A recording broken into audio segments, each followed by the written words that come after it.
We wanted, for example, 20 wave gliders tomorrow in the California Current, and Tony reminded us, well, we better figure out what's needed first, because maybe we don't need 20.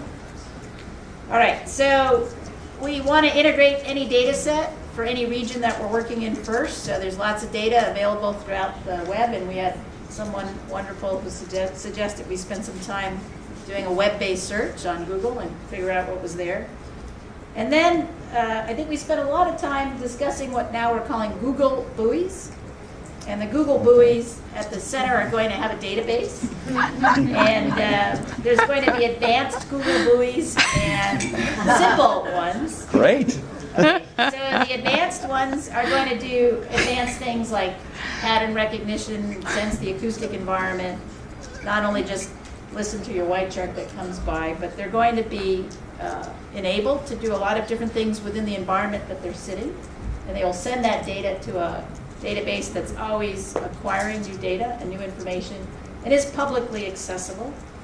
And the simple Google buoys will actually just be detecting, as the originally envisioned buoys, they're detecting with a hydrophone tagged animals and reporting that to the cloud.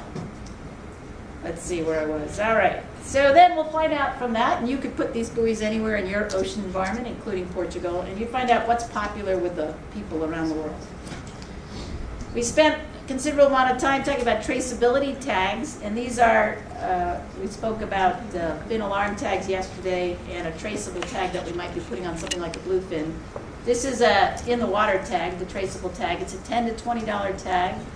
Its purpose is compliance. It would have an ID number. It was suggested that we might as well name the animal as long as we're giving it an ID number, because that would be more popular. The location of application, the owner of the tag, and then sponsorship if it was sponsored. And it was really for tagging our reef animals. So what we want to do is tag thousands of the animals that are within the reef system. We want to provide ownership for these animals. The planet is being, if you will, raped.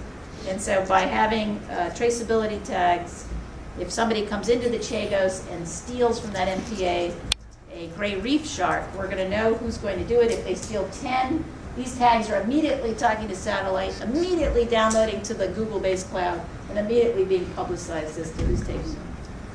All right. We then talked about gliders, and we could put any type of device, it doesn't have to be a wave glider, into this category.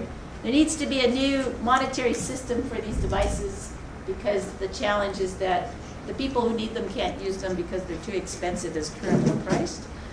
And so that was discussed. There should be a system where they're more readily available without it being as expensive as it is, to engage in active monitoring and report to a common database system, which then would be a Google-based cloud system. So I'd say that over on Project 3, there was a lot of interesting Google activities happening in that corner. And who was the reporter? He was, Kurt. Where's our reporter? Who was the? It was probably Kurt. Who was your scribe? Scribe? Probably had to go, but I think it was probably Kurt. Okay, all right, I'm not sure if there was anything else. Tony, anyone else want to add something for more? That's it? Great. Yay.